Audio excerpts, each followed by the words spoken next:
Part 1। आबिर अपने कमरे के बेड पर औंधे मुंह लेटी कब से रो रही थी। असफंदियार खान तैश इश्तिहाल से लैपटॉप से नजर आते उसके हिचकोले बढ़ते वजूद को देखता। सुर्ख पिठानी फ्रॉक में वो बगैर दुपट्टे के खुले बालों के साथ बेड पर औंधे मुंह लेटे रो रही थी। उसकी पल खाती कमर भी उसके हिचकोले लेते वजूद के साथ बुरी तरह हिल रही थी।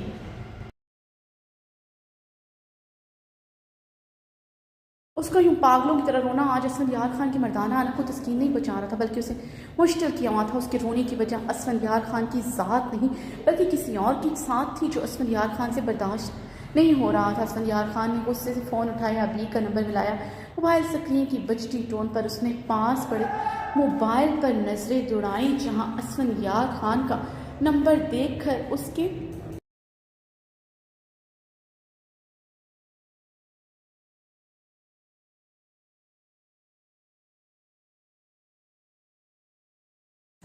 उसकी जब से मुठ्ठियाँ बिछी थी, आंखों के डोरों का गुलाबीपन पड़ा था। अबीर ने एक ही झटके से उठते फ़ोन रिसीव करते कान से लगाया। चाहते हैं क्या है असफंदियार खान? किस हक से आप यूँ मुझ पर हक जता रहे हैं? हर हक हर रिश्ता ख़त्म करके गए थे आप। अबीर फ़ोन पर हलक के बल पागलों की तरह चीखी थी। अपनी आवाज़ नीची रखो अबीर। असफंदियार खान, तुम आज भी मेरे निकाह में हो। असफंदियार खान की हो तुम, असफंदियार खान की मिल्कियत। वो फ़ोन पर उसकी ऊंची आवाज़ सुनते मज़ीद मश्तल होते गर्राया था। अच्छा, मुझे तो ऐसा नहीं लगता कि आपका मुझ पर कोई हक है कहीं से भी। आपको लगता है आबिर खान आपकी मिल्कियत है? आज से पहले कभी आबिर की आपके सामने आवाज़ ऊंची हुई? आबिर कभी आपके हुक्म के ख़िलाफ़ गई? आपकी एक धाड़ पर आबिर लरसते नज़रें झुका लेती थी, मगर आज मेरे वजूद पर आपके चीखने धाड़ने का कोई असर नहीं हुआ। आबिर इस्तेहज़ाया लहजे में अपने आंसू हथेली से बेदर्दी से साफ करते इस्तेहज़ाया मुस्कुराई थी। तुम्हारे चीखने चलाने से यही साबित होता है तुम आज भी खुद पर मेरा हक समझती हो। जहाँ तक मेरे दिए हुए हुक्म की बात है, तुम कभी मेरे खिलाफ नहीं जा सकती। अगर ऐसा होता तो यूं बंद कमरे में मातम न मना रही होती। असद उसके लबो लहजे और उसके सवालों पर खुद पर काबू पाते इस्तेज़ाया लहजे में बोला था। आप बिल्कुल ठीक कह रहे हैं असफंदियार खान। आबिर को शायद उसके आंसू कमज़ोर बनाते हैं। आप मेरे आंसू में शायद अपने लिए उस खोखली मोहब्बत को तलाश कर रहे हैं जो कब से मर चुकी है। लेकिन आपने मेरा सवाल नहीं सुना। मैंने आपसे पूछा था आबिर खान आज से पहले आपके हुक्म के खिलाफ कभी गए हैं?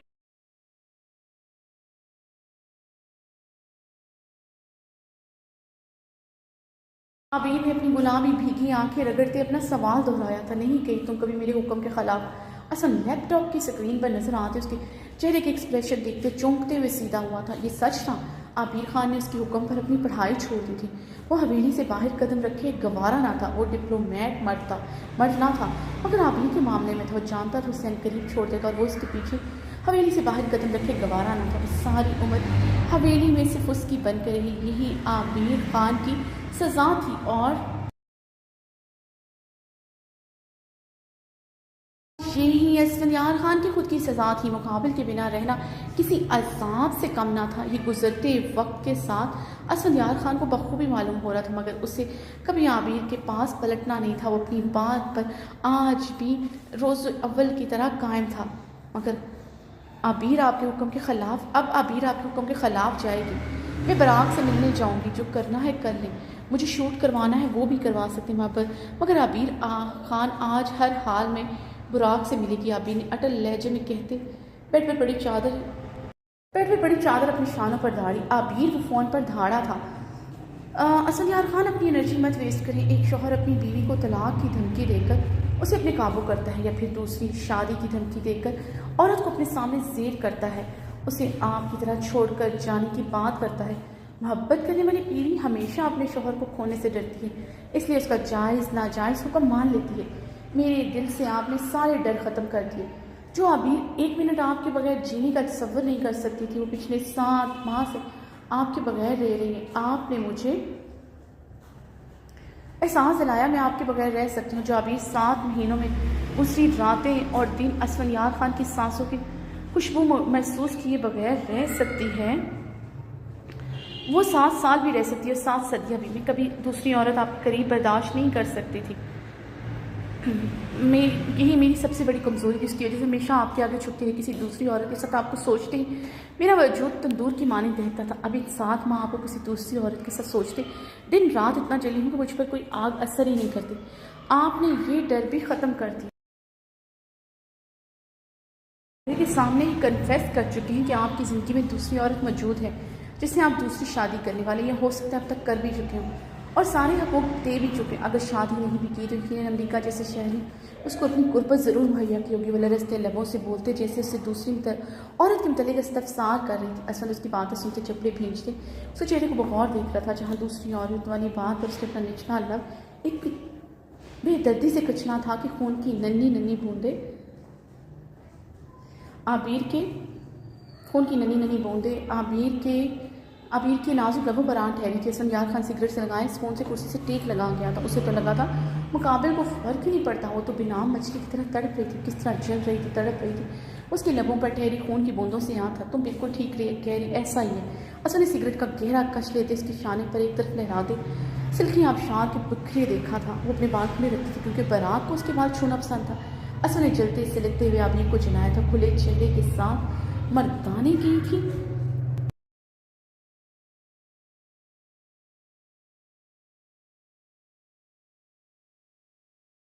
थासवा ने सफाकी से अपने सीने की खोलन किसी गैर औरत के साथ झूठे तल्लब पर इकरार करते उतारी थी। असवन की बात पर आबिर खान की आंखों में जैसे लहू उतरा था।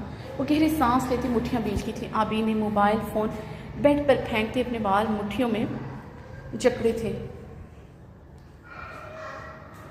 ड्रेसिंग टेबल से वाज उठाकर ज़मीन पर फेंका था। वो चेहरा दोनों हाथों में छुपाए ऊंचा ऊंचा बैंड करते ज़मीन पर बैठती चली गई थी। उसे ऐसे देखते असफंदियार खान के लबों पर गहरी मुस्कुराहट रक्सा हुई थी।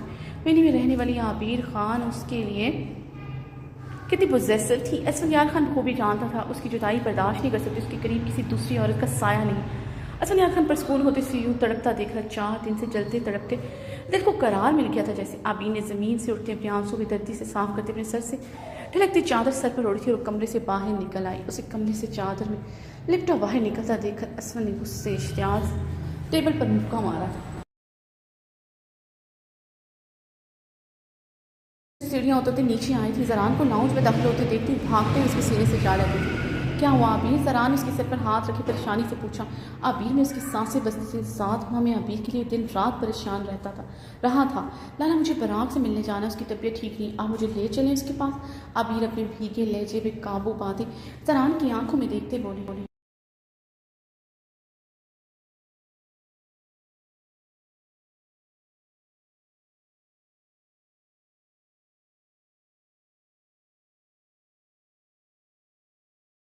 आबिर की आंखों में चमकते आंसू देखते हुए परेशान हो। जिससे पहले वो कुछ कहता मीना खान की सर स्पाट आवाज़ सुनाई दी, आबिर रहने दो, जब बारात ठीक होगा यहाँ आ जाएगा, फिर मेल लेना है इससे। कुछ देर पहले आबिर रोते भागते हुए बाहर से आई थी। वो समझ गई थी असफन ने उसे मना किस किया। वह मीना खान भी नहीं चाहती थी वो दारिक खान की हवेली में जाए। रोजीना खान सोफे पर बैठे एस्तज़ाया मुस्कुरा गई थी।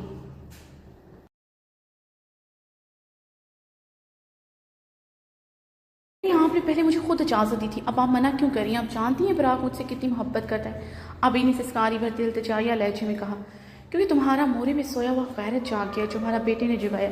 अब जरान को भी चाहिए कुछ गैरत करे, अपना बहन को अपना दोस्त के बेटा से दूर रखे, वरना वो अच्छी तरह जानता है हमारा असफंदियार खान को। रोजीना खान सोफे से उठते जहर खान लहजे में बोली, नहीं मैं नहीं जानता असफंदियार खान को, और ना मेरी बहन जानती है, और ना हम दोनों बहन भाई जानना चाहते हैं वो कौन है।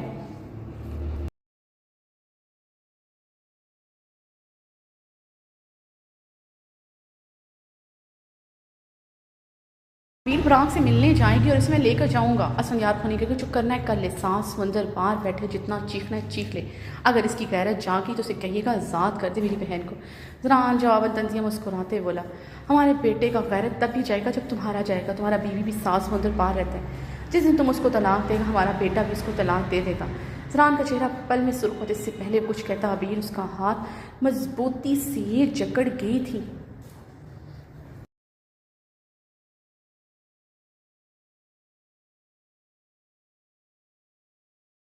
आप बड़ी हैं इसलिए लिहाज करूँ, आइंदा आप रिश्क का कोई भी हवाला दिया मैं बर्दाश्त नहीं करूँगा, याद रखिएगा। जरान सुर्ख चेहरे के साथ लफ्ज़ से वादा आबिर का बाजू जकड़े दाखिल दरवाजे की तरफ बढ़ा था। जीना खानम ने गुस्से से फ़ोन उठाए असफंदियार खान को कॉल मिलाई।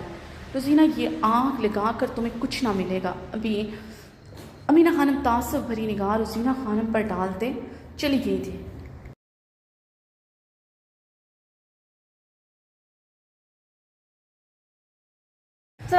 दारिम खान ने ज़रान के गले लगते हुए अपने सामने खड़ी सर से पैर तक चादर में लिपटे आबिर को सख्त नज़रों से देखा था, जिसका चेहरा अब ढका हुआ था। सिर्फ हैज़ल ग्रे आंखें नजर आ रही थी, जिनका गुलाबीपन देखते दारिम खान को अंदाज़ा हुआ था काफ़ी देर तक रोती रही है। ब्राक कहाँ है? आबिर ने सर लहजे में दारिम खान से पूछा था। लहजे में नाराज़गी और खुशकी का अंसर नुमाया था। दारिम खान ने ज़रान को एक नज़र देखते आबिर को देखा, जो अब उससे निगाहें फेरे खड़ी थी।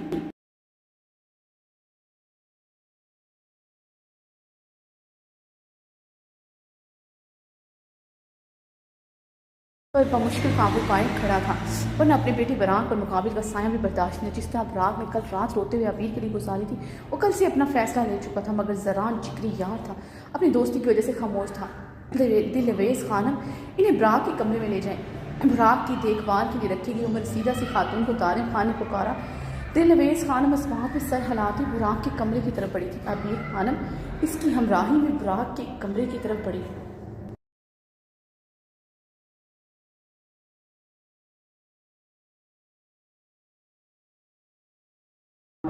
दारिम खान ने ज़रान को खड़े देखा। ज़रा संजीव के सामने वाले सोफ़े पर बैठा। तो मुझे कॉल कर लेते, मैं बराक को ले आता हवेली।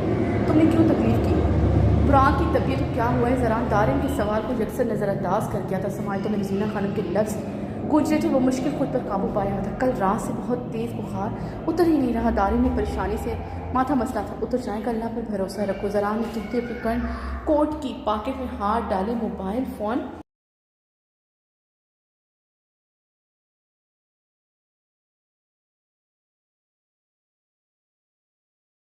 वो निकाला था। फ़ोन पर इसफंयार खान का नाम जगमगा था। देखकर ज़रान के लबों पर इस्तहज़ाइया मुस्कुराहट बिखरी थी। आता हूँ मैं, ज़रान संजीदगी से कहता फ़ोन पकड़े बाहर की जाने पड़ा। दारिम खान लब भींचे बुराक के कमरे की तरफ बढ़ा। दारिम खान दरवाज़ा नॉक किए कमरे में दाखिल हुआ तो आबिर उसकी तरफ से पुष्ट किए बरात के सामने बेड पर बैठी उसे सूप पिला रही थी, जो सूप वो कल रात से उसे पिलाने की कोशिश कर रहा था। और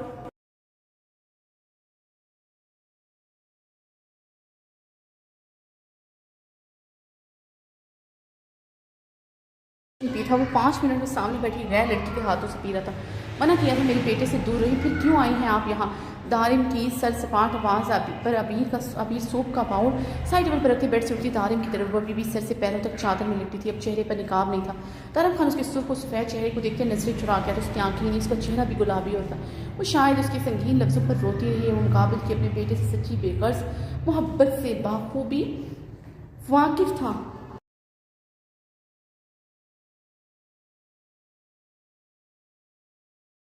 वो नहीं चाहता था कि बराग मजीद इस लड़की में इन्वॉल्व हो। कल से जिस तरह वो आबिर के लिए तड़प रहा था, अंदाज़ा हो रहा था बहुत हसास है आबिर को लेकर। आप समझते क्या है खुद को? मेरी मोहब्बत पर शक करने वाले होते कौन है? मैं बराग का बाबा हूँ, दारिम खान ने लब भेजेगा। फिर दारिम के बाबा बनकर रही तो बेहतर होगा। आबिर तिलक कर बोले थी।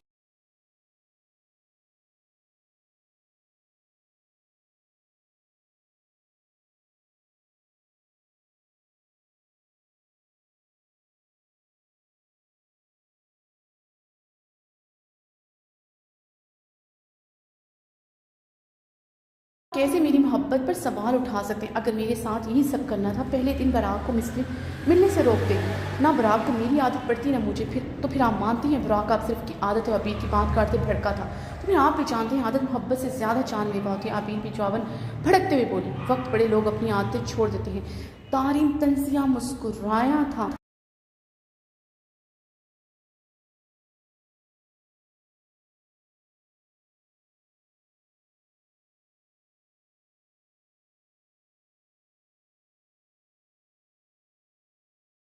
आदतें बुरी हों, आबिर ने तंदो तेज लहजे में जवाब दिया। मानती हैं आप आदतें जानलेवा होती, क्यों मेरी बेटी की जान के पीछे पड़ी हुई हैं? इसे आपसे मोहब्बत और आपकी आदत दोनों होगी। क्यों चाहती हैं जब कभी आप इसे छोड़ दे तो अपनी जान से जाएगा, लेकिन मैं इसे क्यों छोड़ूंगी? आबिर दबे अंदाज में तजाजन चिल्लाई थी। मिस साबिर खान, मेरे बेटे को कल रात से बुखार की हालत में सिर्फ आपको पुकार रहा था, आपको उसके पास आने के लिए।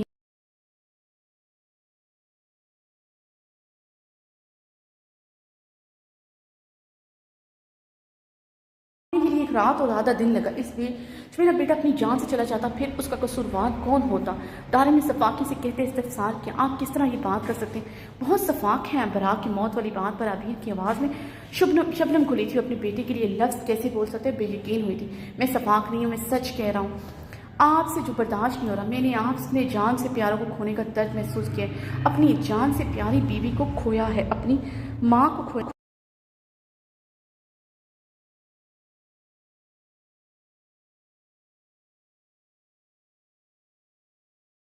क्या होता है ये मुझसे बेहतर कोई नहीं जान सकता। ये बात मेरे लिए कितनी जितनी तकलीफ देती आप नहीं समझ सकती, क्योंकि आपको भी खोने के दर्द का पता ही नहीं। दारिम खान कब से बोलता है इस्तज़ाइया मुस्कुराते अबीर पर, कब से इस्तज़ाइया मुस्कुराते अबीर पर चोट करता बोलता, सिर्फ मौत ही खोने और जुदाई का दर्द नहीं देती, जिंदा रहकर जुदाई के अजाब सहना ज़्यादा दर्दनाक होता, जिंदा रहकर जिंदा वजूद इस दर्द का भी आपको पता ही नहीं है। अबी ने अपनी हैज़ल ग्रे आंखें, शबनम आंखें दारिम खान की ब्राउन आंखें पर उसकी आंखों में आंखें डाल कर बात करने पर वो गड़बड़ाया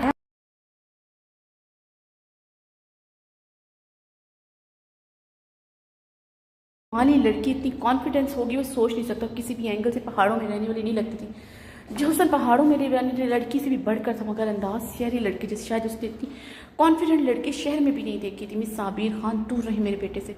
वो अपनी माँ की मौत की जुदाई बर्दाश्त करके मगर आपकी जुदाई बर्दाश्त नहीं कर सकेगा। दारिम खान ने गुस्से से कहते अपने लफ्ज़ों पर जोर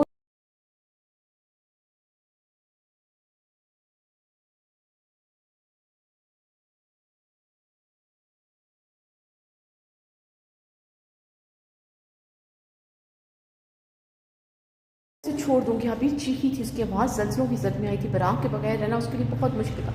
मिस आबिर, एक दिन आपकी शादी हो जाएगी, आपको हवेली छोड़कर जाना पड़ेगा, फिर क्या करेंगे आप बताएं मुझे? कैसे बराक से मिलेंगे? जवाब दे मुझे। दारा ने जबरे पीटे सवाल किया।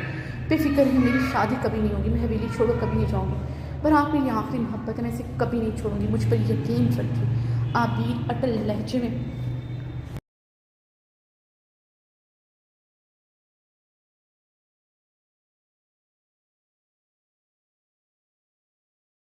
में बोलते रुख पलटे बराक की तरफ बढ़ी थी, जो खामोशी से इन दोनों की कन्वर्सेशन सुन रहा था। मैं फिर भी आपको इजाज़त नहीं दूंगा। दारिम खान की बात पर आबिर पलटी थी। आप होते कौन है मुझे बराक से मिलने रोकने वाले? मैं इसे मिलूंगी, आपने जो करना है करके देख ले। जैसे आज मिली हूँ ऐसे हर रोज़ मिलूंगी। आबिर ने दारिम को देखते घूरते लफ्ज़ चबाए थे। दारिम आबिर की आंखों में आंखें डाल कर बात करने पर खामोश हो गया था।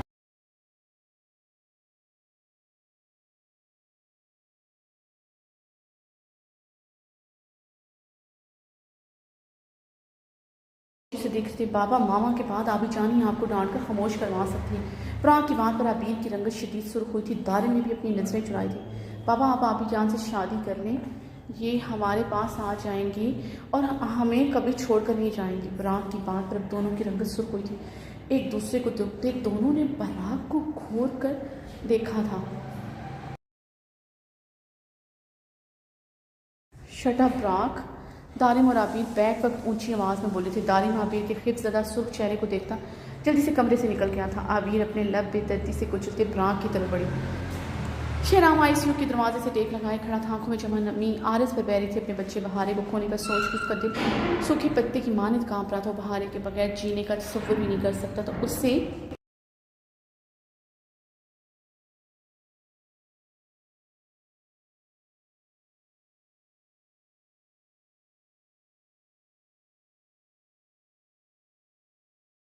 आया था, उसकी बेरुखी सहना उसे खोने से ज़्यादा आसान था। आज वो खुदा से सिर्फ बहारे की मोहब्बत ही नहीं, बहारे की ज़िंदगी मांग रहा था। कैसा इश्क था उसका आज उसने उसे ज़िंदगी और मौत के बीच ना खड़ा किया। उसकी आंख से निकलते एक आंसू से तड़पने वाला उसकी आंख से टपकते लहू का सबब बन गया था। क़यामत रात उसकी ज़िंदगी का नाइट मेयर बन गई थी। शहराम ने अपनी सुर्ख नमज़दा आंखें बाजू से रख ली।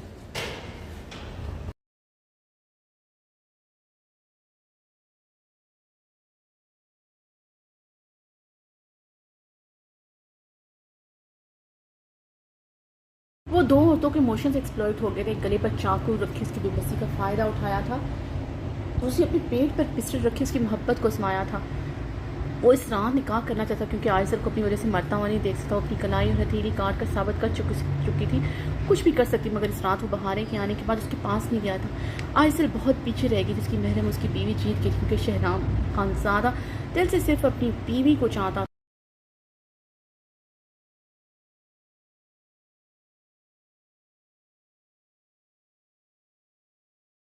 होते हुए उसके पास नहीं था। आइज़ल दुल्हन बनी उसका इंतज़ार करके उस रात आइज़ल की मौत की खबर का इंतज़ार कर रहा था, मगर अपनी बीवी की खातिर उसने आइज़ल को मरने के लिए छोड़ा था। उसे इस वक्त अपना आप बहुत कमज़ोर लग रहा था। ना आइज़ल से क्या वो अपना वादा निभा सका, ना अपनी बीवी से वफा। उसे समझ नहीं आ रहा था उसे कहाँ गलती हुई, क्या वो सच में बेवफा था।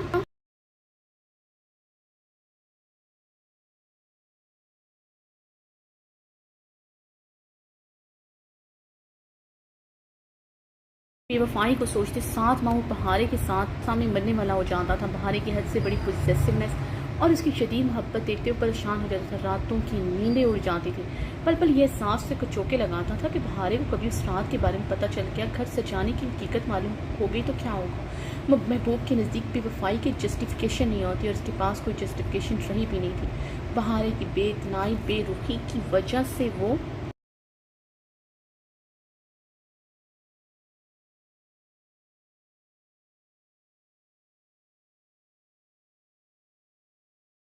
की तरफ बढ़ा ही नहीं था। वो तो एहसास जुर्म की वजह से उसकी तरफ बढ़ा था और जज्बात के धारों में बह गया था। वो आइज़ल की हमदर्दी में उसकी तरफ बढ़ा था और एक गैर और उसे इमोशनली एक्सप्लॉइट हो गया था। क्या इश्क करने वाला मर्द इमोशनली एक्सप्लॉइट होता है? शहराम खान ने सोचते अपने बाल कब से झपटे उसे एहसास था। बहुत पहले अपने जुर्म का एहसास हो गया था, मगर आज तो उसका रवां रवां कर्ब में मुब्तला था।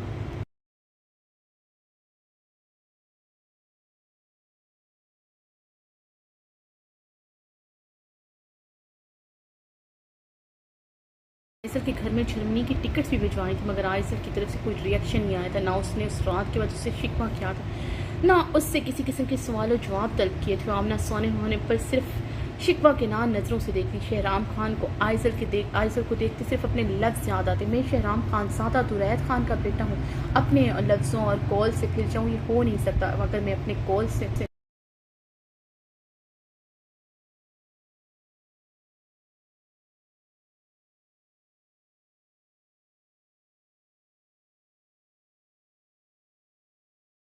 ना मेरे अंदर दुरैद खान का खून नहीं, मैं खानजादा नहीं। अपने लफ्ज़ याद करते हुए शर्मिंदगी के था गहराइयों में डूब जाता।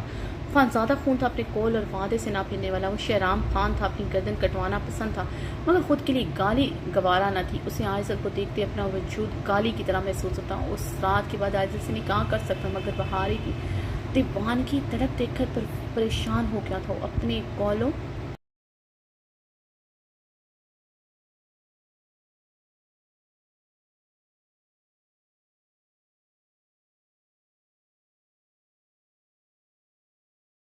वादे से मुकर गया, मगर बहारे खान को नहीं खो सकता। वो उसके बच्चे की माँ ही नहीं, उसकी मोहब्बत इश्क भी थी। इन 7 माह में उसने बहारे को हर पल अपनी मोहब्बत का एहसास दिलाया था। उसने जैसे कहा वो करता गया। आइज़ल की तरफ निगाह उठा कर रही थी। बहारे उसकी एक एक सांस का भी हिसाब रखती थी और वो उसे खुशी खुशी एक एक सांस का हिसाब देती, मगर फिर भी वही आज एक नाकाम आशिक, एक करेक्टर लेस एंड बेवफा शोहर ठहराती है। शहराम खान ने गहरे सांस लेते अपने आने हाथ का मुक्का दीवार पर दे मारा था।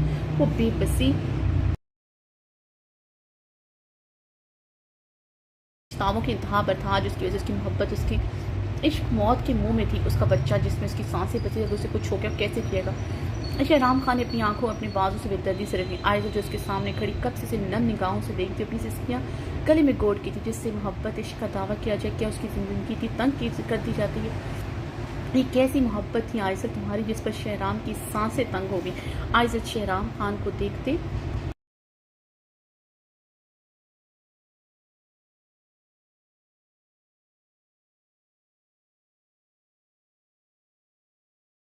अपने गला जकड़ लिया। उसे अस्थमे का अटैक फिर से पड़ा था। उसकी सांसें रुक रही थी। सामने खड़े इंसान को अपने सामने शर्मिंदा देखना चाहती, उस रात का हिसाब मांगना चाहती थी। जब दुल्हन बने उसने पूरी रात शहराम खान का इंतजार किया था। खड़े खड़े उस सर्द रात में उसकी टांगें शल हो गई थी, मगर वो एक सेकंड के लिए भी नहीं बैठी थी। उस रात के एक एक पल में वो 100 बार मरी थी। इतनी बार उसकी सांसें उठ रही थी कि वो खुदकशी करना ही भूल गई थी।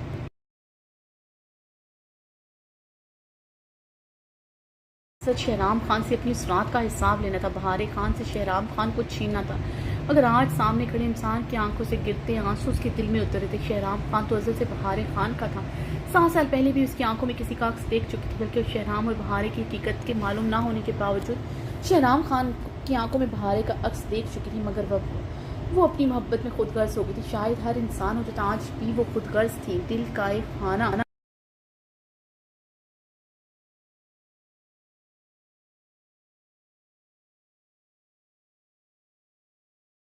खाना बहारे खाने की आज भी मौत की दुआएं कर रहा था। उस ज़बरदस्ती रगों पर बहारे की ज़िंदगी की दुआएं सजाए हुए थे, क्योंकि शहराम खान को मज़ीद तकलीफ में नहीं देख सकती। उस रात अपने गले पर चाकू रख के उसने सामने खड़े इंसान से औरत विक्टम काट खिलाया था, क्योंकि उस रात हर रिश्ता खोने के बाद उस शहराम खान को खोना नहीं चाहती थी। अपनी कलाई की नस भी शहराम खान को इमोशनली एक्सप्लॉयट करने के लिए काटी थी। उसके बाद भी वो 2 दिन शहराम खान को इमोशनली एक्सप्लॉयट करती रही थी।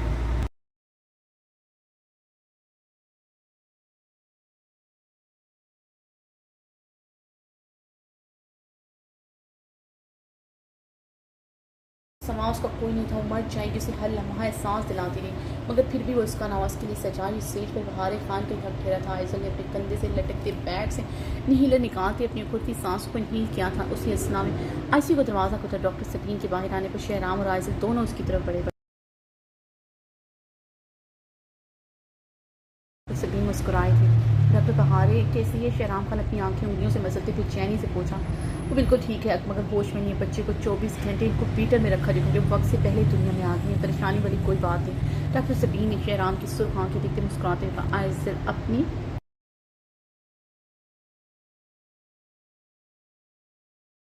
खामोशी से वहाँ से चली गई। शहराम खान ने चक्कर का गहरा सांस लेते बात के साथ टेक लगाए, अपनी आंखें बाजू से रगड़े मोड़ती। रहाम खान उसे अपनी गिरफ्त से आज़ाद करते उसके ऊपर से हटा था, तकिए पर सर रखे सुकून होते गहरी सांस लेते आंखें मोड़ते कोने से दूर होते बेड से नीचे गिरी अरहाम की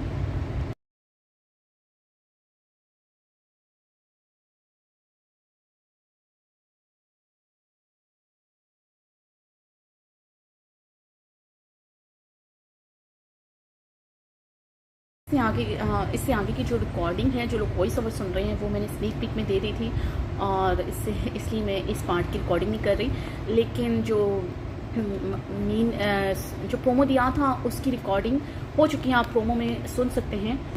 एंड 4 का वो पार्ट है, तो लेकिन लास्ट में भी इसके कुछ पेजेस हैं, तो जहाँ से आपको वॉइस ओवर मिलेगी तो आप लोग सुन लीजिएगा।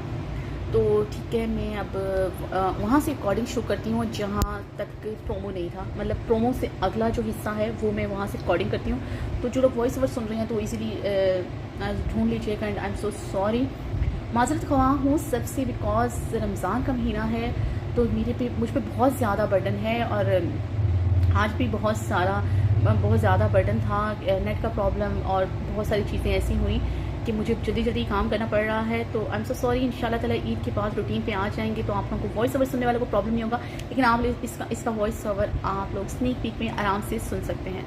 इतनी टेंशन वाली कोई बात नहीं।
ये सांस लेते मंजर याद करके बहुत ही गुस्से से अपने गीले बालों में ड्रायर चलाया था। वो वाइट बाथरूम गाउन में मलबूस थी।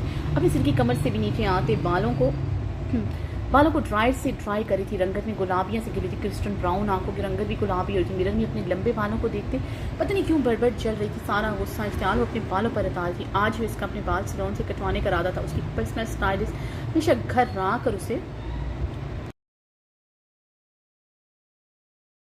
और स्किन ट्रीटमेंट करवानी। हमेशा अमेरिका जाती थी अपने बालों का कोई भी ट्रीटमेंट लेने। हमेशा अब्रोड जाती थी, मगर आज उसका खास तौर पर ट्रीटमेंट लेने सैलून जाने का रहा, ताकि किसी के तन बदन में आग भड़क जाए। जानती जैसे सैलून जाता देखकर किसी के वजूद में मिर्चे से दहकने लगेंगी, और वो दहकाना भी चाहती थी। कल रात से उसको इस आग में चल रही थी। पूरे ड्रायर गुस्से से ड्रेसिंग टेबल पर पटका था।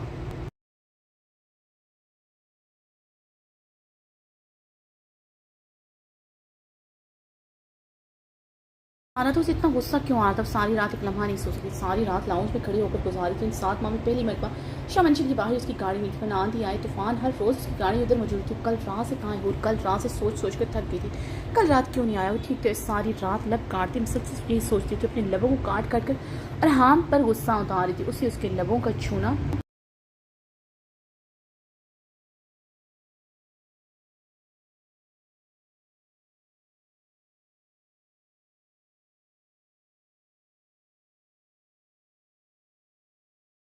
था। कल से मुसलसल वही कर रही थी जिसे बुरा लगता। अपने तय उसे सजा दी थी। उसकी चीज़ों को बेदर्दी से छोड़ी थी। बालों की शामत आई थी।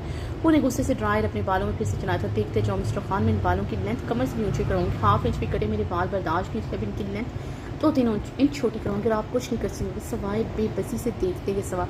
और मिरर में देखते बड़बड़ चलते बोले बोले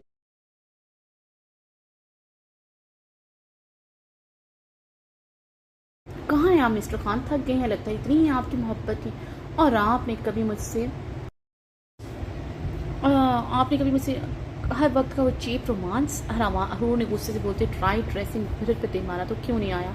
कल रात से कहा है, दिलो दिमाग की सूरत चैन नहीं आ रहा था। वो गहरे सांस लेते अपने कमरे में से निकलते शामंशिन के लाउंज में आई थी। राम को उसके कमरे से बाहर इस तरह के हुलिये में आना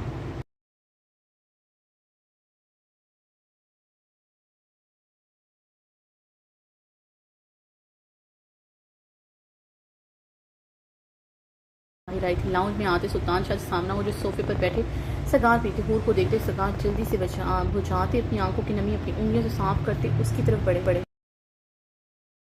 रूठे अंदाज में देखा। तो इन 7 माह में बहुत कम वक्त पर घर पर गुजारते थे। रात को घर पे नहीं होते, ना ही से बताते थे वो कहाँ अपनी रातें गुजारते। उसके सामने सिगार तोड़ते हुए इन 7 माह में पहली बार सुल्तान शाह पर शदीद गुस्सा तो उन्हें देखते ही गुस्से से नरूठी अंदाज में रुख मोड़ गई। सुल्तान शाह के लबों पर गहरी मुस्कुराहट छाई थी।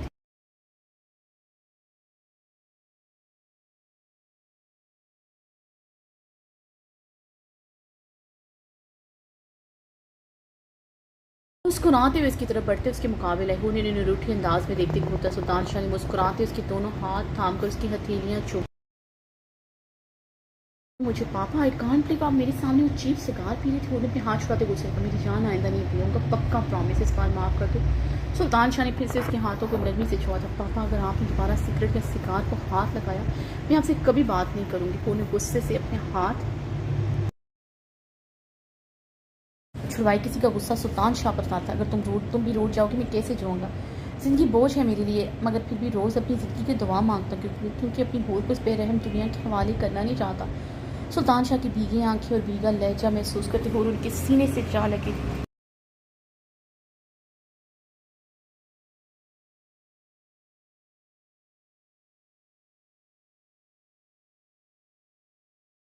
बातें मत क्या करें, मैंने सच में मैं आपसे कभी बात नहीं करी। पूरे उनके सीने पर मुक्का मारते न रूठे अंदाज में रोहान से होते कि मेरी जान ही बताओ मेरी खूबसूरत बेटी को सुबह सुबह गुस्सा किस बात का है? सुल्तान शाह ने होठ के बालों में अपने लब रखे थे। पूरे गुस्से से अपना निचला लब बेदर्दी से उछला। क्यों नहीं आया आखिर रात को? फिर से इस सवाल ने उसे बेचैन किया।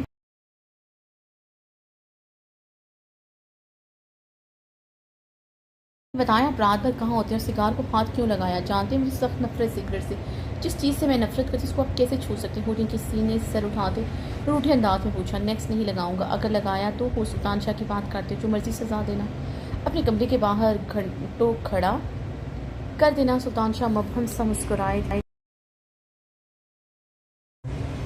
मैं कब खड़ा करती हूँ वो कमरे से बाहर? आप खुद ही खड़े थे। हूर भी जवाबन मबहम सा मुस्कुराई। सुल्तान शाह ने नम आंखों से उसके गाल के डिब्बर पर उंगली रखी और खिलखिलाकर मुझ पर से हंसता देखते सुल्तान शाह की आंखें नम हुई। कहाँ थे आप रात?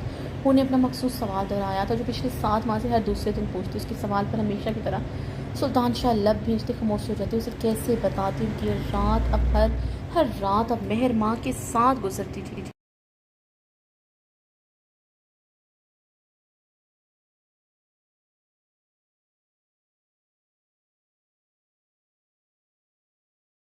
बहाने बैठकर सारी रात उससे माफ़ी मांगते रहते। सुल्तान शाह की हैजल ग्री आंखों में तेज़ी से नमकीन पानी आ ठहरा था जिसे वो आंखें चिपकते अपने अंदर उतारते। चलो हम अच्छा सा नाश्ता करते हैं, आज मैं अपनी बेटी को कॉलेज छोड़ कर आऊँगा। सुल्तान शाह ने बात बदली की। ड्राइवर बनेंगे मेरे? सुल्तान शाह की बात बदलने पर उन्हें गुस्से से कहा।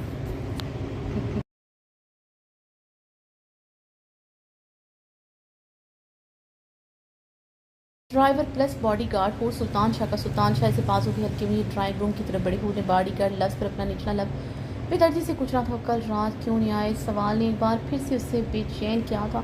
रमज़ेश तहरीर नूर आसिफ किस 104 पार्ट 1। ज़रा ने दारिम खान की हवेली के लान में आते हुए फ़ोन रिसीव करते कान से लगाया था।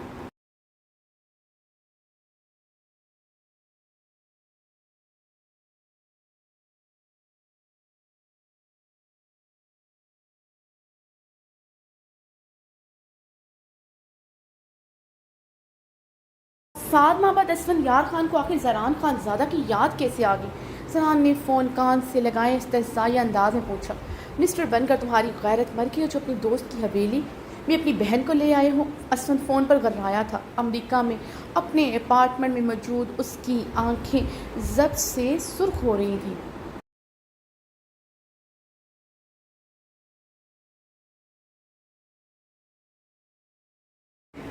गर्दन की नीली रगें तक उजागर थी। वो अपने अपार्टमेंट में मसलसल तैशो अलम में चक्कर लगा रहा था। उसकी बीवी, उसकी औरत किसी गैर मर्द की हवेली में थी। असफंयार खान का खून खोल रहा था।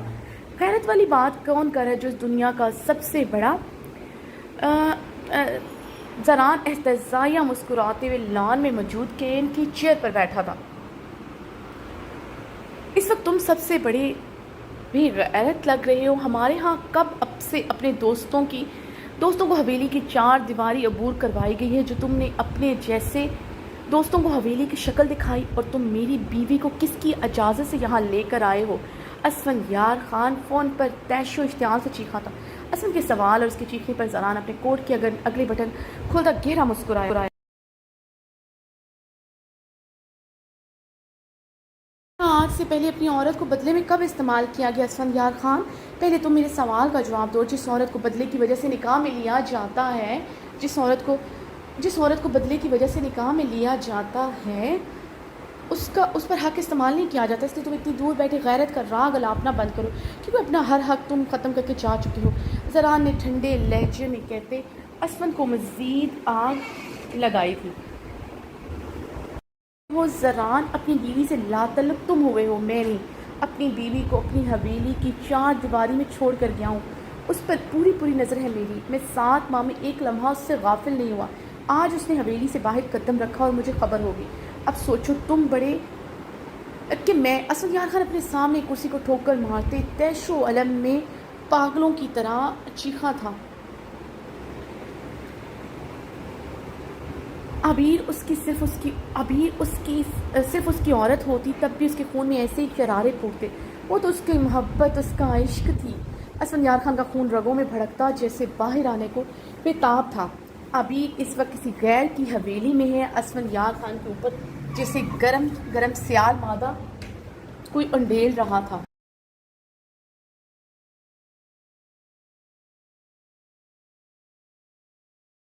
अपनी गैरत तुम ऐसे फ़ोन पर ढाड़ कर जिताते रहो। अबीर अब तुम्हारी बीवी बनकर नहीं रहेगी। वो वही करेगी जो उसका दिल चाहेगा। वो बुराक से मिलेगी।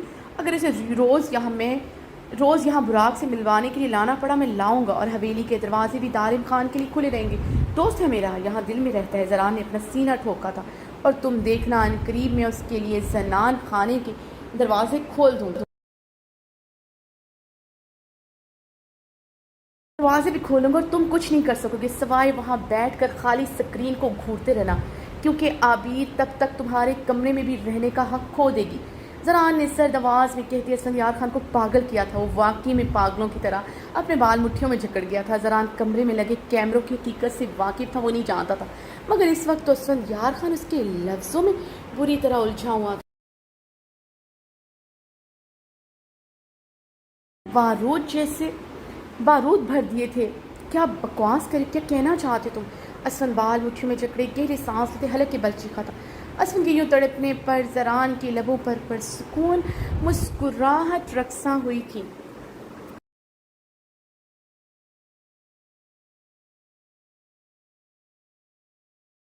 ना चाहते हो वही समझो, मैं सीधे और आसान लफ्ज़ों में कह रहा हूँ, अनकरीब अबीर पर तुम्हारा हक ख़त्म हो जाएगा और तुम जानते हो ऐसा कभी नहीं होगा। इससे पहले अनकरीब अबीर पर तुम्हारा हक ख़त्म हो जाएगा और तुम जानते हो ऐसा कभी नहीं होगा। इससे पहले मैं तुम्हारी जान ले लूँगा ज़रान, मेरे गार्ड्स तुम्हारी जान ले लेंगे, मैं सफाक बेरहम बन जाऊँ। मेरी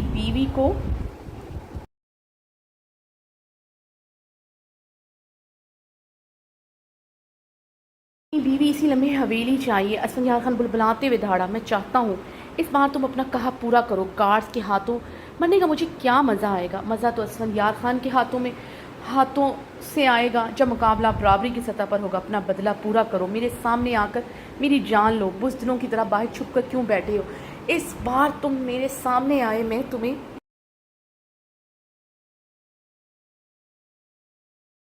तुम्हारे सीने में उतार दूंगा और मेरी बहन की ज़िंदगी आसान हो जाएगी और वो आज़ाद हो जाएगी। फिर मैं उसके लिए हर फैसला लेने के लिए आज़ाद होऊंगा। और आबिर आज रात हवेली नहीं जाएगी। आज रात मैं दारिम खान की हवेली में इसके साथ उसका मेहमान बनकर ठहरूंगा।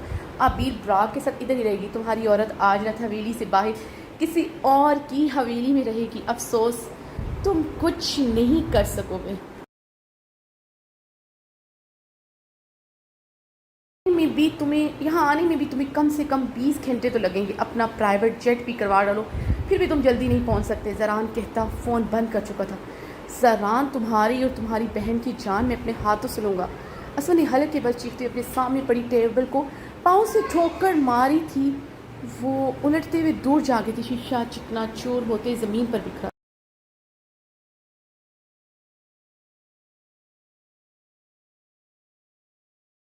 खोलते अंदर दाखिल होने लगा था कि आबिर उजीना खान और मीना खानम को आता देखकर रुका था। शहराम कमरे का दरवाज़ा खोलते अंदर दाखिल होने लगा था कि आबिर उजीना खान और मीना खानम को आता देखकर रुका था। आबिर को देखकर उसके शहराम खान के लबों पर गहरी मुस्कुराहट रक्सा हुई थी। वो इस वक्त ब्लैक पैंट ब्लैक शर्ट में मलबूस था। चेहरे पर थकन के शदीद आसार थे, मगर अपनी बहन को मुस्कुराता देखकर उसकी थकन दूर हुई थी। वो इतना खुश क्यों थी वो समझ गया था। बच्चों में उसकी जान बसती थी। खुद सबसे छोटी थी, इसलिए इसके बाद कोई बच्चा आया ही नहीं था। मुलाजमों के बच्चे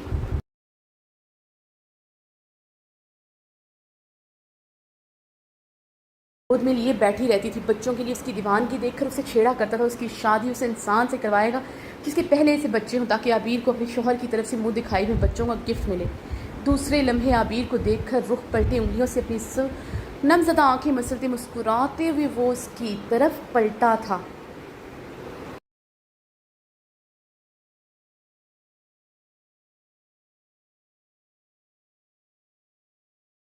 शहराम को देखते भागते हुए उसके सीने से लिपटी थी। असफंदियार खान के छोड़ के जाने के बाद वो दोनों भाइयों की लाडली हो गई थी। शहराम जो रात से एक टांग पर खड़ा था, मरते मरते ज़िंदगी की तरफ पलटा था। आबिर को देखकर जैसे ज़िंदगी की तरफ वापस पलटा था।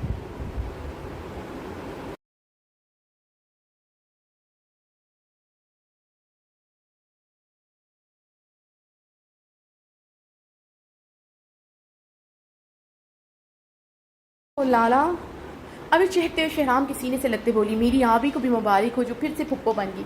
शहराम ने मुस्कुराते हुए आबी के माथे पर लब रखे थे। लाला, मैंने इसे देखा है, बहुत प्यारा है। मैं इसे प्यार करना चाहती थी, मगर डॉक्टर माहम ने कहा अभी उसे इनक्यूबेटर से नहीं निकाल सकते।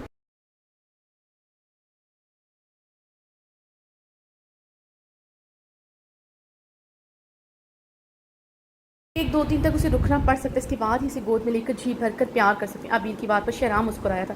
कुछ दिनों की बात है, फिर मैं उसे तुम्हें ही दे दूंगा, तुम ही उसे संभालना। शहराम की बात पर आबिर बेयकीन हुई थी।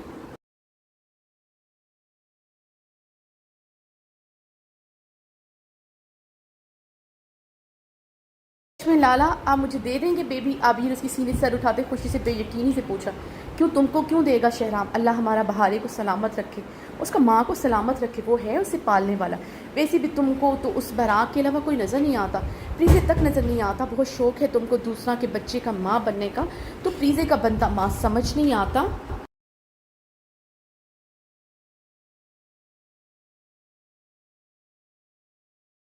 वो क्या नज़र आया, या फिर बात कुछ और है जो तुम्हारा आजकल दारिम खान का हवेली का चक्कर ही ख़त्म नहीं होता।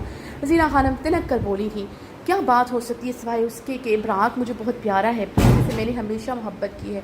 गुल भाभी हम में से किसी भी प्रीज़े के पास ज़्यादा फटकने नहीं देती थी।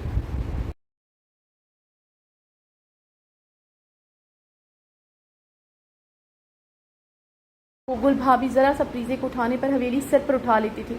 और मुझे बराक के दर्द से प्यार हुआ है, उसका दर्द और मेरा दर्द एक जैसा है। भूल गई हैं आप, आपके बेटे असफंद यार खान ने मुझे कितना दर्द दिया है। आप और असफंद मुझे आखिर खुश क्यों नहीं रहने देते? एक छोटे से बच्चे से क्या मसला है आपको?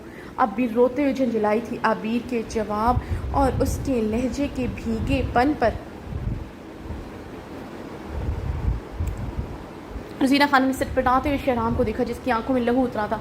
शहराम की खून उतरी आंखों को देखते अबीर की रंगत लम्हों में फीकी पड़ी थी। लाला, मैं कल पहली मरतबा बुराक से मिलने गई थी। ज़रान लाला मुझे खुद लेकर गए थे, सिर्फ आधा घंटा रुकी थी। लाला मुझे अपनी हवेली वापस छोड़कर अमरीका के लिए निकल गई।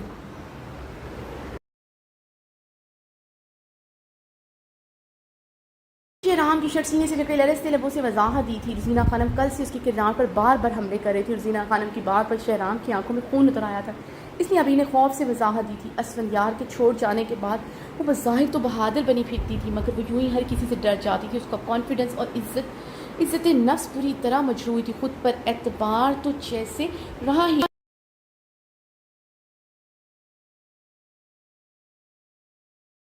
आकर अतबार क्या करती, किसी की अपने लिए मोहब्बत महसूस ही नहीं होती थी। वो भी तो प्यार का इजहार करके छोड़कर चला गया था। असफंयार खान ने ना सिर्फ जुदाई दी थी, बल्कि उसका अपनों पर यकीन एतमाद भी छीन चुका था। शहराम ने लब भींचे सुख चेहरे के साथ आबिर की गिड़गिड़ाहट देखी थी। बीवी आंखों से लरसते हुए उससे वजाहत दे रही थी।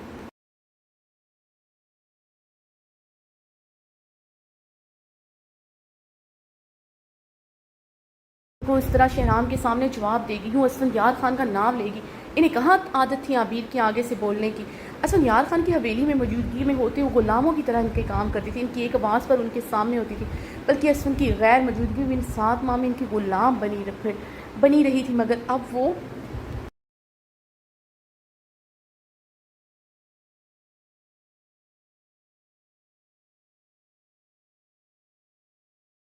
वीर रही ही नहीं थी जो असफंयार खान के प्यार में उनके सामने झुका करती थी। बात कुछ और क्या है, आप मुझे बताना पसंद करेंगी? शहराम ने रज़ीना खान को घूरते अपने लफ्ज़ों पर जोर देते सर लहजे में पूछा। लाला, खुशी का मौका है। अबीर ने शहराम को रज़ीना खानम की तरफ बढ़ते देख कर उसका बाजू जकड़ा था।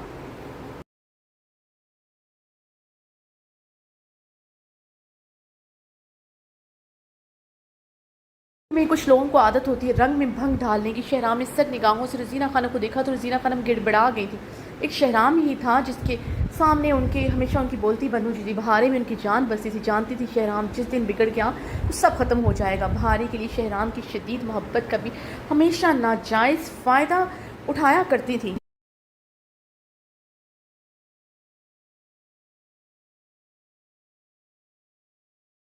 पर चुप था, क्योंकि आपकी बेटी मेरे बच्चे को जन्म देने वाली थी। अब बच्चा और माँ दोनों सही सलामत है, इसलिए मेरी खामोशी का नाजायज़ फ़ायदा मत उठाएं। अगर असफल लाला की तरह मैंने बहारे को सज़ा दे दी तो दूसरा सांस नहीं ले पाएगी। वो अपनी बेटी की शिद्दत पसंदी से वाकिफ़ हैं आप।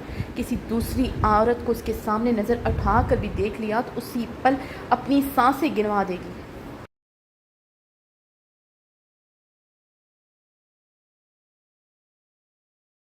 उठाने को मेरी कमज़ोरी मत समझे, क्योंकि मैं आपकी बेटी की तरह कमज़र्फ नहीं हूँ किसी की सज़ा किसी को दूँ। खामोश इसलिए हूँ क्योंकि मुझे भी अब असफल लाला जैसा कमज़ोर इंसान अपनी आप ही की ज़िंदगी में नहीं चाहिए। शहराम गुस्से से एक लफ्ज़ चबाते कर आया था। रज़ीना खानम पर इतने अरसे का गुस्सा था, आज उसने लफ्ज़ों की सूरत में सारी भड़ास निकाली थी। आबिर की आंखों में ठहरे आंसू उससे मुश्तल कर गए।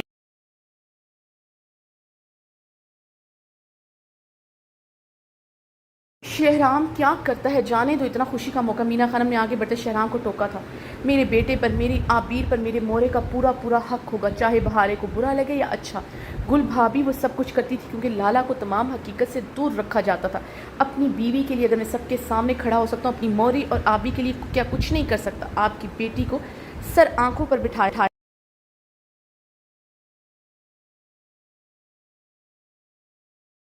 आंखों पर इसलिए बिठाया क्योंकि शहराम खान की बीवी है वो। जिस दिन उसे असफन लाला की बहन समझा तो उसे सर से उतारने में पल नहीं लगाऊंगा। उसे मेरी धमकी मत समझिएगा। शहराम खान हूँ मैं, तब तक झुकता हूँ जब तक झुकना चाहता हूँ। जिस दिन बिगड़ गया सब खत्म हो जाएगा, उस दिन आपको वट्टे सट्टे का मतलब समझ आ जाएगा कि बदला सिर्फ खून का ही नहीं लिया जाता।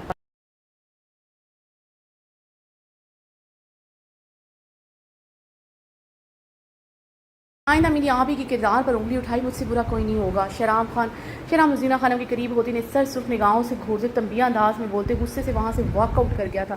ज़ीना खानम सुर्ख चेहरे के साथ आबिर और मीना खानम को घूरते कमरे का दरवाज़ा खोलते अंदर दाखिल हो गई थी।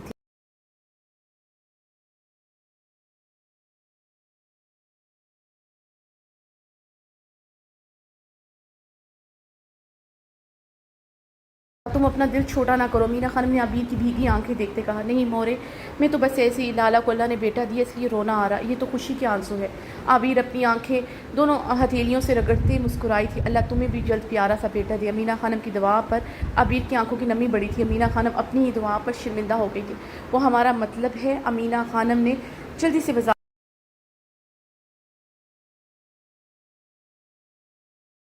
अल्लाह का बेटा भी तो मेरा ही बेटा है। अबीर अपनी चादर से आंसू खुश करते कमरे का दरवाज़ा खोलते अंदर दाखिल हो गई थी। अल्लाह तुमको अपना औलाद दे, हमारा बच्चा, हमारा तो यही दुआ है। असवन के दिल में रहम आ जाए। इतना खूबसूरत, इतना गुनों वाला बेटी का कदर ही ना किया उसने। बहुत नाकदरा इंसान है वो, जिसका इतना खूबसूरत हो और प्यार करने वाला बीवी हो, कैसे अपनी बीवी को छोड़कर जा सकता? मीना खानम खुद से भराई लहजे में माते दरवाज़ा खोलकर अंदर दाखिल हो गई थी। बहारे बहुत बहुत मुबारक हो तुम्हें। अबी ने बहारे के करीब जाकर मुस्कुराते हुए मुबारक दी, जो बेड पर छत लेटे छत को देख रही थी। आंखों के गोशों से आंसू बहते तकिए को भगो रहे थे। आबिर के मुबारक बात देने पर भी उसके वजूद में हलचल ना हुई थी।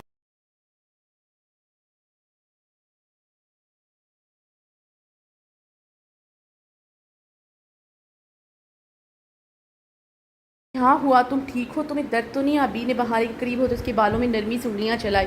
बहारे ने अपनी आंखों से बहते आंसू बेदर्दी से रगड़ते अबीर का हाथ झटका। अबीर बहारे का हाथ झटकने पर अबीर नम आंखों से मबहम सा मुस्कुराई थी। असफन के छोड़ जाने के बाद वो खुद को बहुत मजबूत जाहिर करती थी।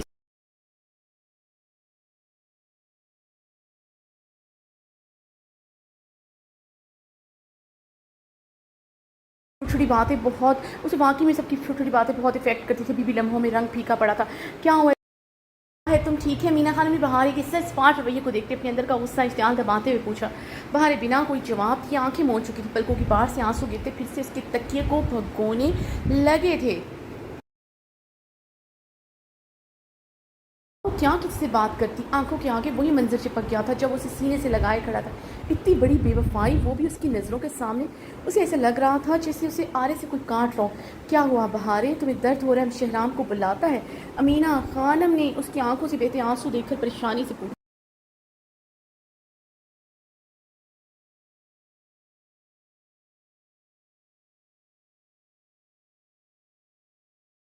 मीना खानम का चेहरा जब से सुर्ख हुआ था। भाभी अब जानता है कितना दर्द से गुजरा है। वक्त से पहले उसका ऑपरेशन हुआ, मौत के मुंह से वापस आया। शहराम के वारिस को पैदा किया, इस हवेली के वारिस को पैदा किया, छोटा बात नहीं है। जीना खानम ने बहारे के कोई जवाब ना देने पर जल्दी से वजाहत दी।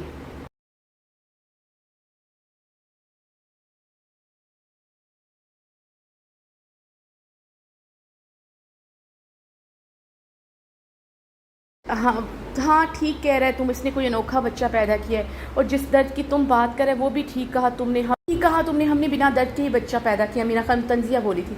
भाभी ऑपरेशन का दर्द बहुत होता है, रजीना खानम ने अमीना खानम के तंज पर कहा। लगता है तुम भूल गए हमने कैसा 4-4 दिन दर्द खाकर हवेली में बच्चा पैदा किया। ना कोई डॉक्टर होता था, ना कोई दवाई। शहराम की दफ़ा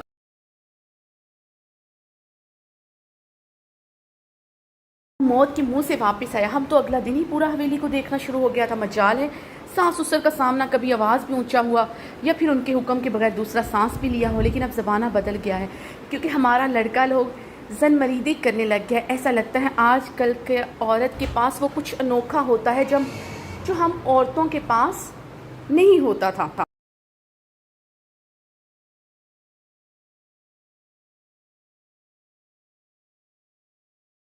क्योंकि आजकल के मर्द लोग को अपना बीवी के सामने कुछ नज़र ही नहीं आता। शहराम ने तो सारा रिकॉर्ड तोड़ डाला है जलमरीदी में।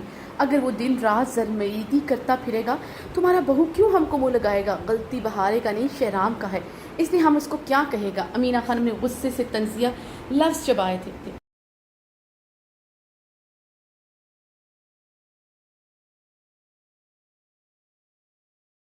ये ठीक नहीं है, अभी ने उन्हें टोका था। अमीना खान ने बहारे को देखा जो भी आंखें मोदी हुई थी।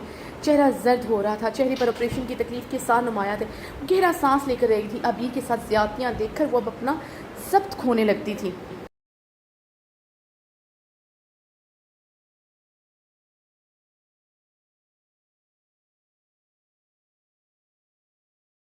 बैठो और अपना मोरे को पानी पिलाओ, इनका बीपी हाई हो जाएगा।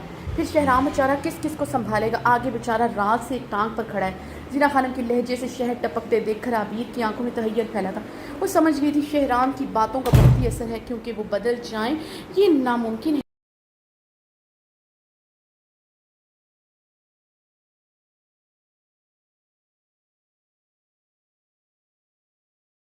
बस सोफे पर बैठो, तुम्हें शहराम को बोलती हूँ तुम्हें हवेली छोड़ देगा। मीना खानम ने अबीर को बहारे के बेड के करीब खड़े देखकर सर लहजे में कहा। अबीर की झुकने वाली फितरत उन्हें बिल्कुल पसंद नहीं थी। वो आज भी असफंयार खान के रिश्तों के आगे झुक जाती थी। वो जानती थी अबीर आज भी असफंयार खान के पलटने की मुंतज़िर थी।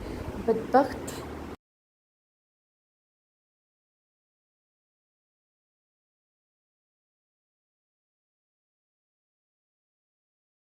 गुस्सा था।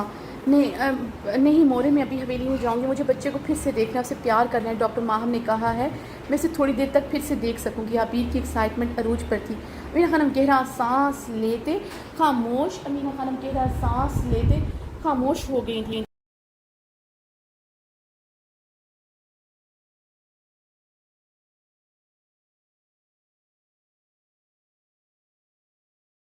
चली जाऊंगी। अभी अमीना खानम के बाजू से पकड़ते सोफे की तरफ बढ़ी। अभी अमीना खानम और रजीना खानम अस्पताल के कमरे में एक तरफ पड़े सोफों पर बैठी थी। अमीना खानम एक तरफ सोफे पर बैठी तस्वीर पढ़ रही थी। अबीर खामोशी से उनके साथ बैठे थे। कमरे में एक गंभीर खामोशी छाई हुई थी।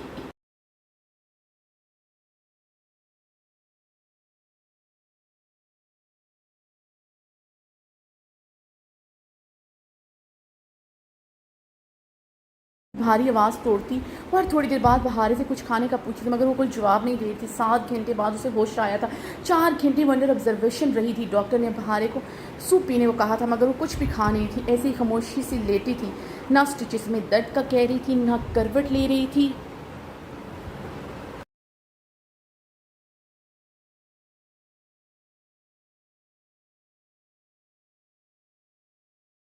बच्चे का पूछा था, बस सीधे लेटी छत को देखती। आंखों के गोशों से आंसू मुसलसल बह रहे थे। जिससे उसका दर्द यहाँ हो रहा था वो कितने गहरे दर्द में है। जब से उसे होश आया था शहराम खान तब से अब तक कमरे में नहीं आया था, और उसके अभी तक कमरे में न आने पर बहारे का दिल खून के आंसू रो रहा था।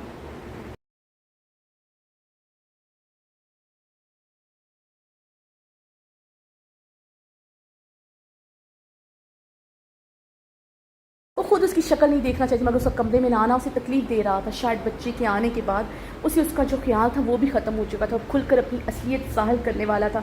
जो निकाह नहीं किया था शायद वो करने का इरादा रखता था। बहारे की आंखों के सामने फिर से वो मंजर आया जब उसे सीने से लगाए खड़ा था। बहारे ने बेहिस्सी से अपनी आंखों से आंसू बहते साफ किए थे।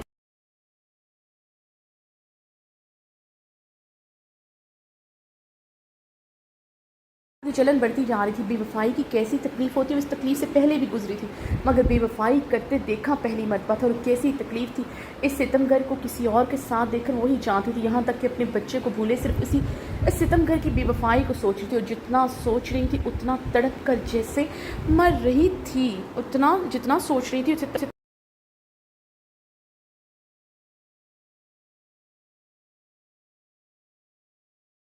सितमगर के लफ्ज़ मुसलसल गूंजते उसे जैसे पागल कर रहे थे। वो घर कमरा मैंने आइसिल के लिए सजाया था। वो दर्द से अपना निचला लब दांतों तले कुचल गई थी।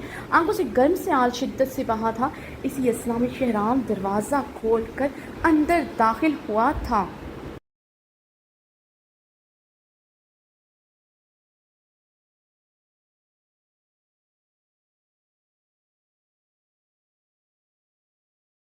कुछ भी नहीं खा रहा है, ऐसे तो ये कमज़ोर हो जाएगा। रज़ीना खानम ने सोफ़े से उठते शीरी लहजे में कहा, खा लेगी, अब मैं आ गया हूँ ना।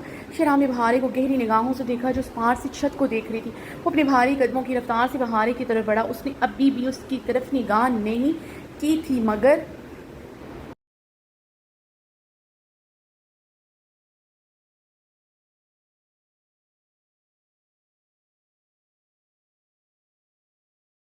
गोश्तों से स्याल निकलता तकिए को बगौरता। शहराम की नज़रें भीगी तकिए पर थी। दोष भी दे वे किसनों इन्हा हालातां दा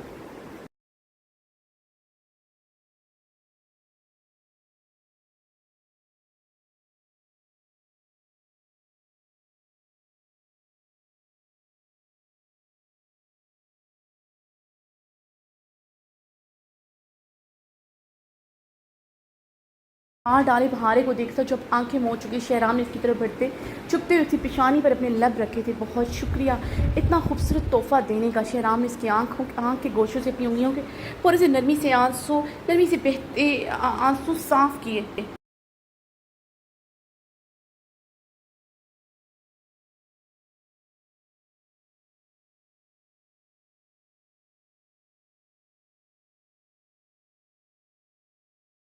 गुआरी से सुर्ख पड़ा था। अबीर गुलाबी होती मबहम सा मुस्कुराई थी। जीना खानम ने मगरूरियत से रज़ीना खानम को देखा था। ये हवेली में शहराम खान ही था जो सबके सामने भी बहारे को ऐसे ही इज्जत देता था। खाना क्यों नहीं खा रही तुम बहारे? शहराम ने उसके करीब बैठते उसकी नरमी से हाथ थामते उसकी गुलाबी होती आंखों में झांका था।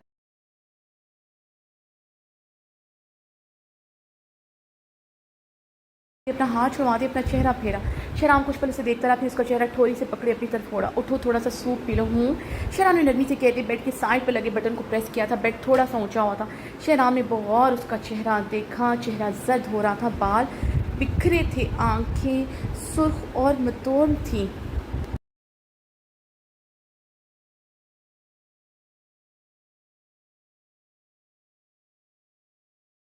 यार इस तरह एक बाल कान के पीछे अरसे थे। पास पड़े बाउल में पड़ा सूप उठाकर चम्मच में भरते चम्मच उसकी मुंह की तरफ बढ़ाया। मुझे कुछ नहीं खाना ना पीना है, तुम यहाँ से चले जाओ तो बेहतर होगा। बहारे ने गहरा शहराम को एक नज़र देखते मुंह फेरा तो उसकी आवाज़ इतनी ऊंची ज़रूर थी कि सबको बाखूबी सुनाई दी थी।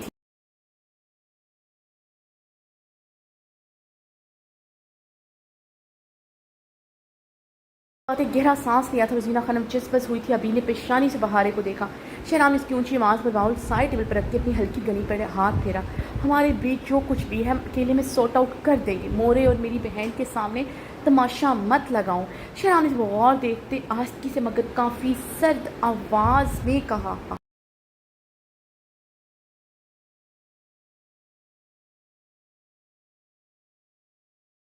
दरमियान ठीक नहीं होगा, तुम कुछ भी सॉर्ट आउट नहीं कर सकोगे। शहराम खान बहारे टूटे लफ्ज़ों से बमुश्किल बोलते चीखी थी। दूसरे ही लम्हे से खांसी का शदीद गोता लगा था। बहारे ने अपने पेट के स्टिचेस पर हाथ रखते बमुश्किल खांसी की। उसकी रंगत सुर्ख हुई थी। आंखों से निकलते गर्म स्याल में इजाफा हुआ था। उसी सितमगर की शर्ट मुट्ठियों में जकड़ गई थी।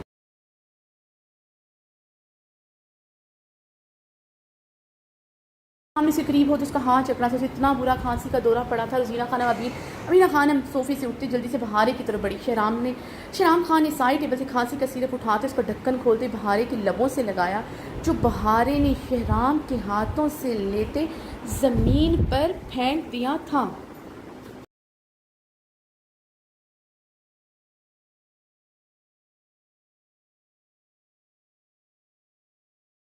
आबीर और अमीना खानम पीछे को हुई थी। रज़ीना खानम ने दिल पर हाथ रखा था। शहराम का चेहरा जब से सुर्ख हुआ था। दूर हटो, मुझसे दूर रहो। बहारे बमुश्किल कहते गहरे सांस लेते बेड की दूसरी साइड से उतरी थी, मगर कदम ज़मीन पर रखते वो दर्द से चीख पड़ी। इतनी तकलीफ, इतना दर्द उठा था कि उसकी दर्दनाक चीख गूंजी थी।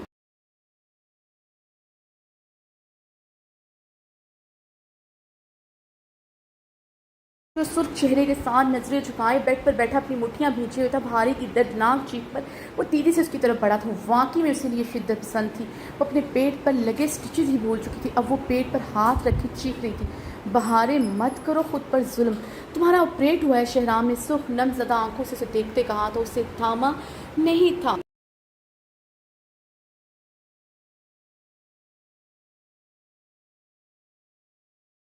उसे थामता तो उसे झटका देती जो उसके स्टिचेस के लिए नुकसानदेह होता।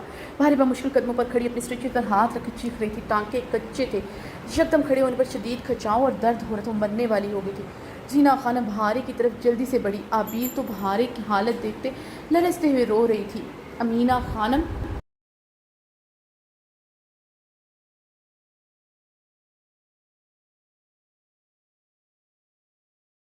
जब से सुर्ख था, अपनी सर निगाहें शहराम पर गाड़े हुई थी। जिसने अपनी बीवी को इतना सर पर चढ़ाया हुआ था, भूल ही गई थी हॉस्पिटल कमरे में। हॉस्पिटल का कमरा अलग थलग कोने में था, वरना बहारी की चीखें यकीनन पूरे हॉस्पिटल में गूंजती।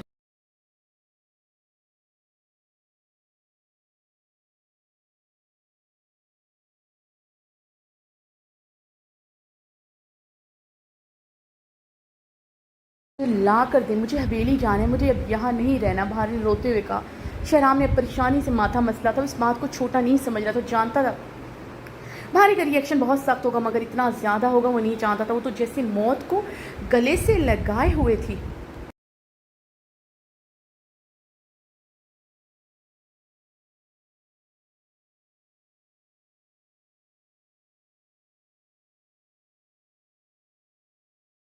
है तुम दोनों का बीच, तुम्हारा बीवी इतना तमाशा क्यों लगा रही है? अस्पताल है। इस शहराम क्या हुआ है तुम दोनों के बीच? तुम्हारा बीवी इतना तमाशा क्यों लगा रही है? अस्पताल है। इसको सारा शर्म भूल के, और ये सब कुछ तुम्हारा वजह से हो रहा है। तुमने इतना सर पर चढ़ा रखा है इसे। अमीना खानम गुस्से से बोली। शहराम को यूं बेबस खड़ा देखकर अमीना खानम का बीपी हाई हो रहा था।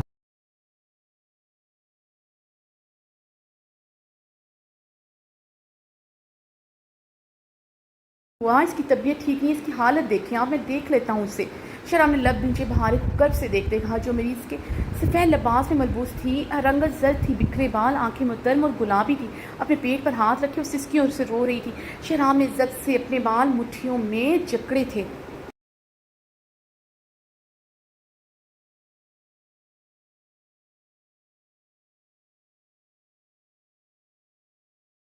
अपना सर जकड़ा तो वह शहनाम खान की सांसें अटकी थी। अभी तो वो मौत के मुंह से वापस आई थी। भाभी, हमारा बेटी का हाल देखो, तुम उसे बातें सुना रहे। रजीना खान बहारे की हालत देखते तड़पते हुए बोली। बहारे ने गहरा सांस लेते बेड को जकड़ा था, उससे खड़ा नहीं हो जा रहा था। शहराम ने आगे बढ़ते उसे नरमी से बाजू से थामते उसे अपने सीने में भींचा था।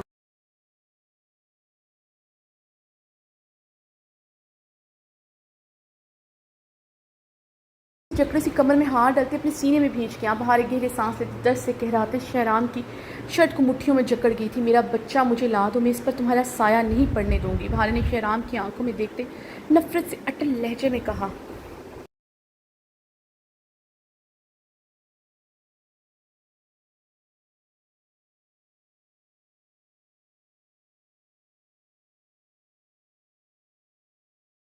बड़ा ख़राब हो चुका शहराम, उसे फिर भी अपने सीने से लगाया था। मीना खानम शहराम गुस्से से देखते कमरे से निकल गई थी।